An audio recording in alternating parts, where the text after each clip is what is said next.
So people who oppose socialism often do this under a banner that says, we oppose taking money away from hardworking people and given to people who are not working.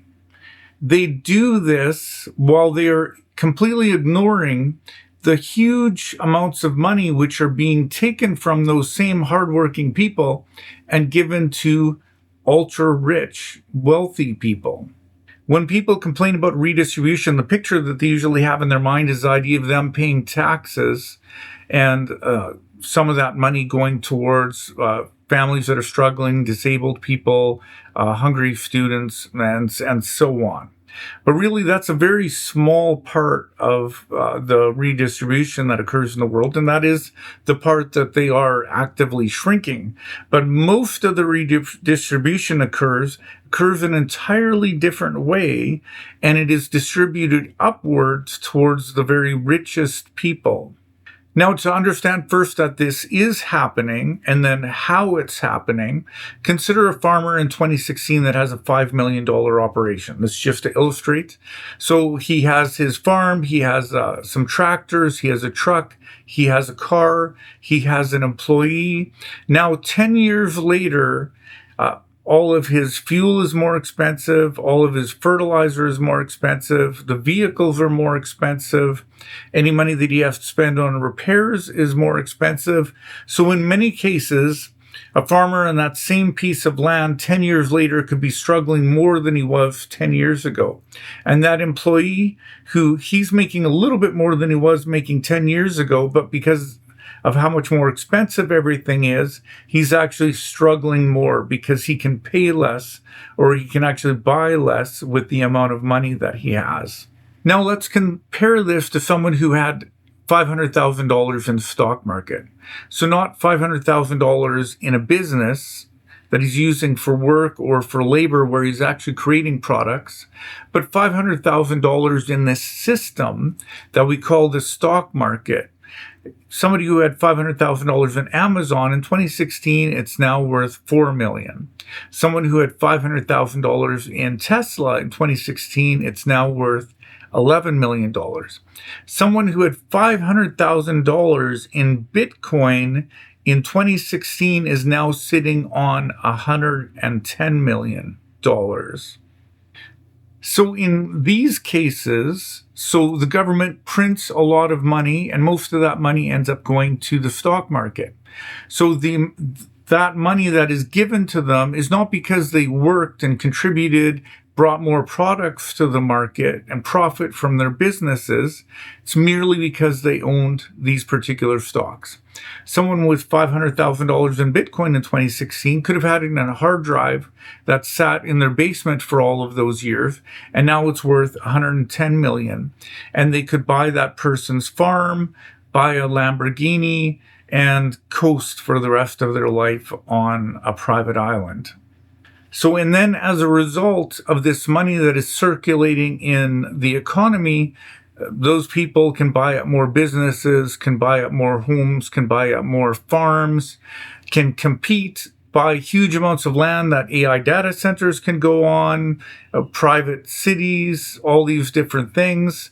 And then everything gets more expensive for the people who actually are working, who are putting labor in and are actually creating products. This is, of course, very confusing in some ways because Bezos, Musk, so on, they do have real businesses. And people, when they're thinking of that, about them profiting and making money, they're thinking of making money from selling cars and from Amazon delivering things. But the reality is most of the money that they make is made passively, is just given to them merely because they own this stock that a lot more money is just being dropped into. So now a socialist doesn't mind if money is given to people. We're happy to take care of those. We're happy to see that school lunches are being paid for and so on. But the issue here that I'm discussing is that there is a lot of money being printed and a lot of money being given to people, but the system is set up so most of the money that is printed, that is given to people, is just given to people because they already have money. Whereas we would rather have money given to people because they're human beings, not solely because they are already rich human beings. So appreciate, promote, I'm part of this, like so many others are, that people should be rewarded for their labor. But the problem that is in the economy is largely due to this amount of money that is created passively that is disconnected from labor. So for the case of Musk, he can go on a vacation, watch TV all day, play video games all day, whatever it happens to be.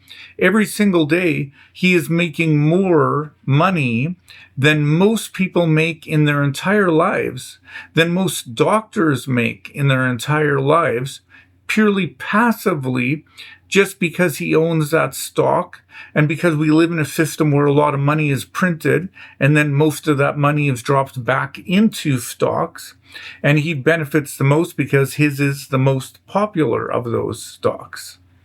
Now, there are a lot of people in history who have recognized that this is a problem and have tried to eliminate this from economies and from how their society works.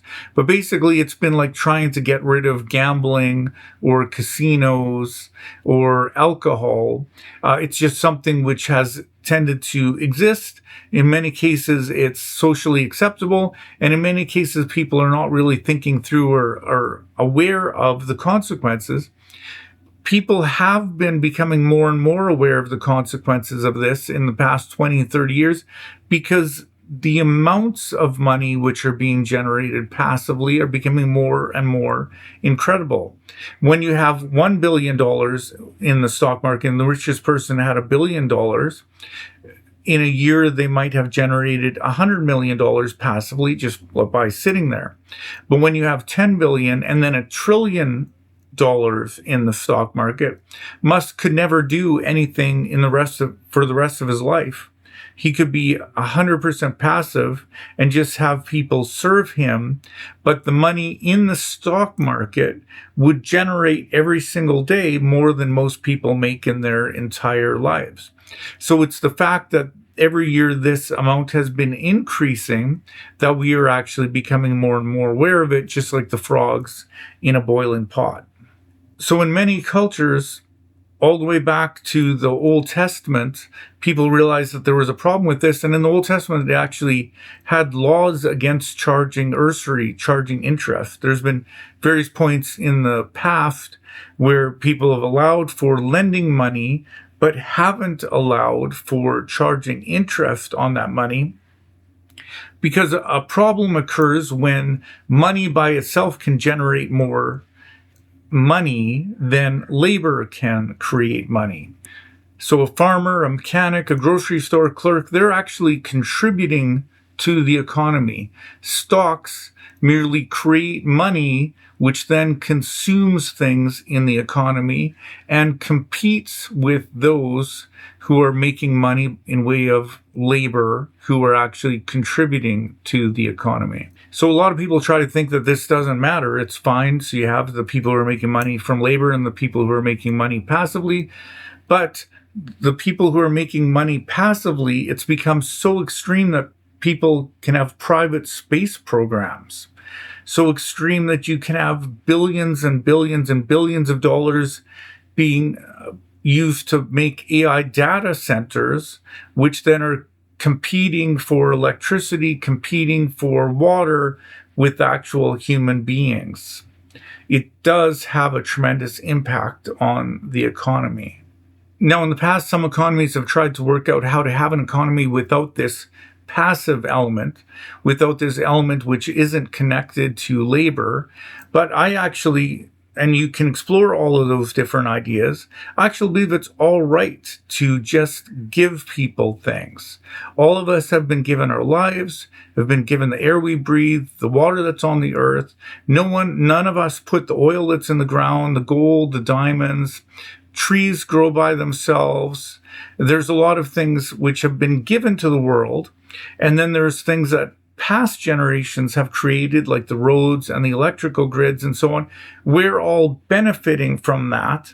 So the idea, as I see it, the idea of giving people things, and we could call that grace, which is a biblical idea, or fairness, is perfectly fine with me.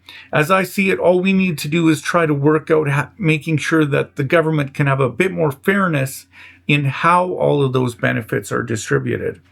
So then we're managing it rather than purely let it up to whatever corrupt system somebody happened to put into place.